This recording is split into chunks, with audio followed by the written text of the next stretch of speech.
بسم الله الرحمن الرحيم الحمد لله وكفى وسلام على عباده الذين اصطفى أما بعد أعوذ بالله من الشيطان الرجيم بسم الله الرحمن الرحيم يا أيها الذين آمنوا اتقوا الله ولتنظر نفس ما قدمت لغد واتقوا الله إن الله خبير بما تعملون ولا تكونوا كالذين نسوا الله فنسيهم أولئك هم الفاسقون وقال رسول الله صلى الله عليه وسلم إن الله يرفع بهذا الكتاب أقواما ويضع به آخرين وقال رسول الله صلى الله عليه وسلم لا يؤمن أحدكم حتى يحب لأخيه ما يحب لنفسه صدق الله العظيم وصدق رسوله النبي الكريم اللهم صل على سيدنا محمد وعلى آل سيدنا محمد وبارك وسلم۔ معزز صدر جلسہ حضرت مولانا مسعود صاحب حسامی دامت برکاتہم، واجب الاحترام علماء کرام، قابل احترام معزز سامعین، پردہ نشین میری ماؤں اور بہنوں اور پیارے پیارے بچوں، السلام علیکم ورحمۃ اللہ وبرکاتہ۔ جو پیچھے کے لوگ ہیں تھوڑا سامنے آ جائیں، جو جگہ خالی جو جگہ خالی اس کو پر کر لیجئے۔ آ جاؤ، اگر کسی کو ٹیک لگانے کی ضرورت ہو ٹیک بھی لگا لیں۔ آ جاؤ۔ باقی ادب احترام کے ساتھ اللہ رسول کی بات کو سنیں گے تو انشاءاللہ فائدہ ہوگا، اور اس نیت کے ساتھ سنیں کہ جو بات کہی جائے گی انشاءاللہ اس پر عمل کریں گے تو جیسی نیت ہوتی ہے ویسی برکت ہوتی ہے۔ ادھر سے جو خالی ہے آ جاؤ، تھوڑا سامنے ہو جاؤ۔ خبر حدیثوں میں جس کی آئی وہی زمانہ اب آ رہا ہے، زمیں بھی تیور بدل رہی ہے، فلک بھی آنکھیں دکھا رہا ہے۔ پرائے مال کو اپنا سمجھیں، حرام کو بھی حلال سمجھیں، گناہ کریں اور کمال سمجھیں، بتاؤ دنیا میں کیا رہا ہے۔ بھائی بھائی کا ہوا ہے رہزن، حقیقی بیٹی ہے ماں کی دشمن، پسر نے چھوڑا پدر کا دامن، بہن کو بھائی ستا رہا ہے۔ ہاتھ باندھے کھڑے ہیں صف میں، سب اپنے اپنے خیال میں ہیں، امام مسجد سے کوئی پوچھے نماز کس کو پڑھا رہا ہے۔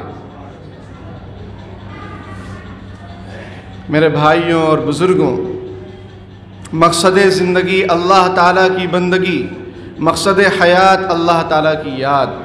ہم اپنی مرضی سے اس دنیا میں نہیں آئے، نہ اپنی مرضی سے اس دنیا سے جائیں گے۔ اللہ نے جب چاہا ہم آ گئے، جب حکم ہوگا ہمیں جانا ہوگا۔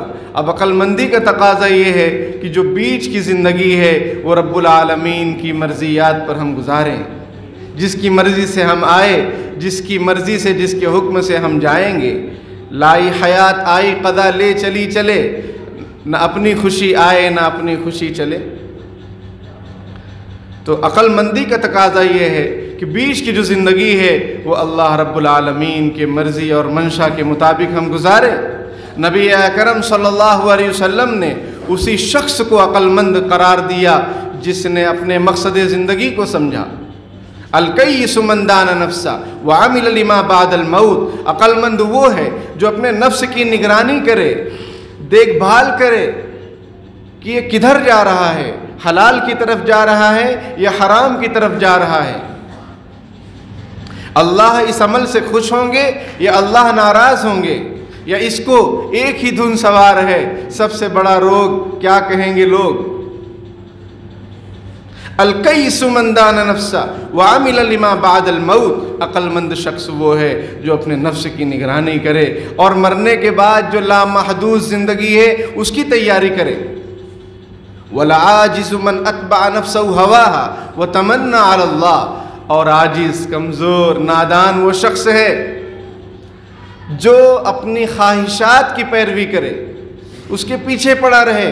یہی دھن ہے تجھ کو رہوں سب سے بالا، ہو زینت نرالی ہو فیشن نرالا، ہو زینت نرالی ہو فیشن نرالا، جیا کرتا ہے کیا یوں ہی مرنے والا، تجھے حسن ظاہر نے دھوکے میں ڈالا۔ ہر وقت یہی فکر، کھانا پینا، روٹی کپڑا مکان،